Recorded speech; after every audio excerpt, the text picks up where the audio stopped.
Hey everyone, it's Brian again here for Truck Rant. Today I wanted to touch on the topic of racism and being anti-Semitic. It's the year 2020, and I can't believe we still have to talk about this. You know, last night I was with my kids, and it was primarily all under the age of, I'd say 8. And hundreds of kids, many have never met each other before, from all over our area. They were there for an activity. I don't want to get too deep into what the activity was, but, you know, I could see, for every kid or every 2 kids, there was probably a parent. And when you're in that environment, you really can see how, as adults, how tainted we are. And the reason being is because my oldest is extremely shy. My youngest is insane. He goes up, talks to everyone, introduces himself, first, last name, and he'll ask you exactly how your day went. My oldest is the opposite of that. But when you put 500-600 kids together, you just see immediately that they kind of feel each other out for who's playing what, whether it was tag, or whether it was sports, or whether it was just some of the kids with their, new game systems. They just kind of merge together. And I live in a very diverse area.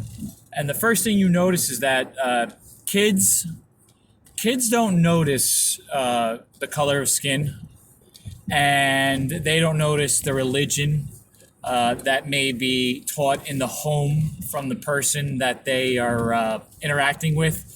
It doesn't faze them. And I think that is why I would go on the record of saying that no one is born anti-Semitic or racist.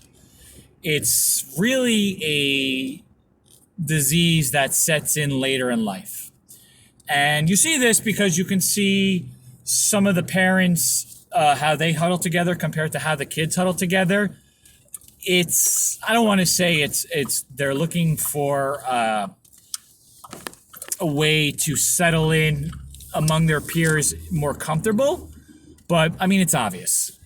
And with kids, that's not the case. So I think the first thing as a parent is what I try to teach my kids is that always judge someone on how they treat you. And something me and my wife will not do is we will not ever bring up the issue of someone's background when we are in a situation where something may not be going positive. And I think the reason that in this day and age that racism and anti-Semitic actions are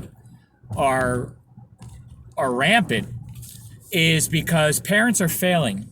And I say that because kids are a sponge, and if the 8-year-old running around is smarter than the parent at home when it comes to respecting other people in their community, it means that the only way that's going to change is if they're influenced by someone either they look up to or someone that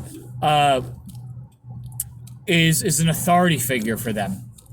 And so I kind of believe that both of those are a disease that enters the brain at a later stage in life. It's got to be just like a part in our up here that's gray. And I bet you, if you were to take a child and an adult and you were to show them pictures of something that they may consider a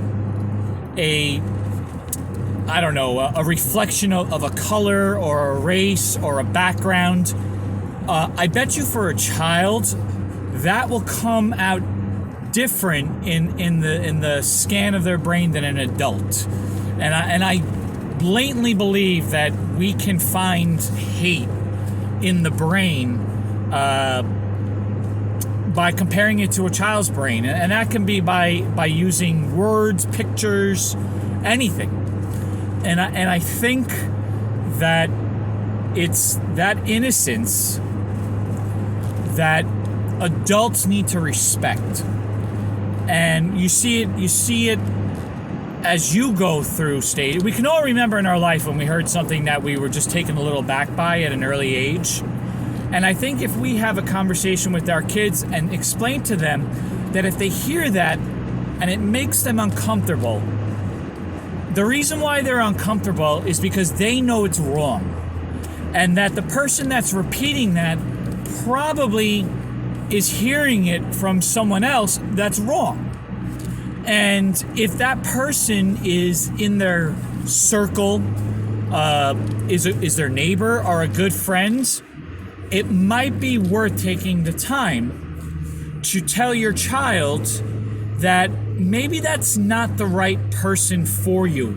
You may like them for a lot of reasons, but if they don't like other people that you don't see something wrong in, maybe it's because that person is either being affected by what they're hearing at home, or that they have built up a bad judgment or character of people in general. And I know that's heavy for a young kid, but that's not heavy for someone in middle school or someone in high school. And we all remember growing. I was in high school in the 90s, and again, a very diverse area, and there was always a group that either was completely to the left or completely to the right, up and down, north, east, southwest, however you want to put it, when it came to how they spoke about other people. And even if you value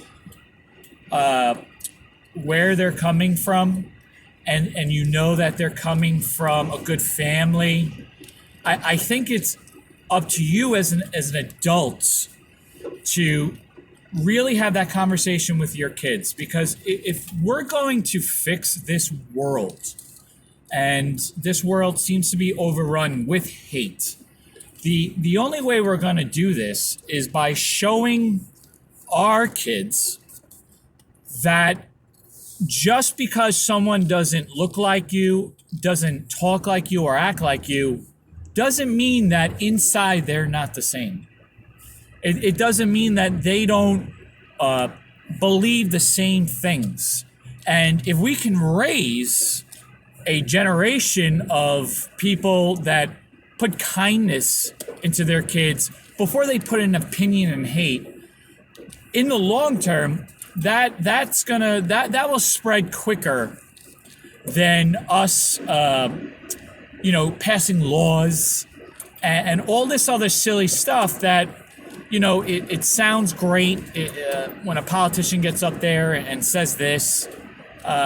We see up in New York, the mayor of New York constantly putting out these statements against against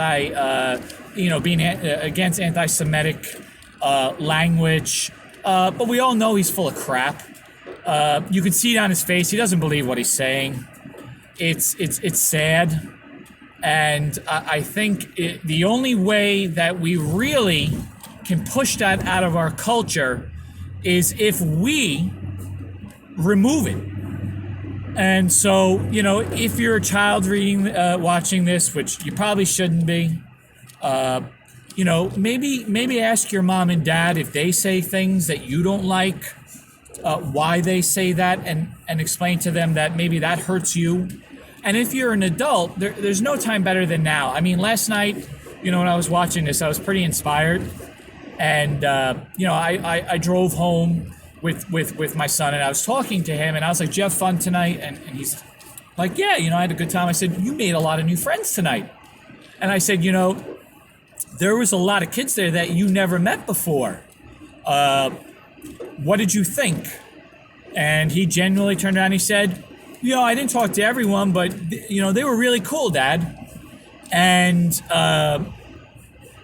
he didn't bring up an imbalance of race, an imbalance of language.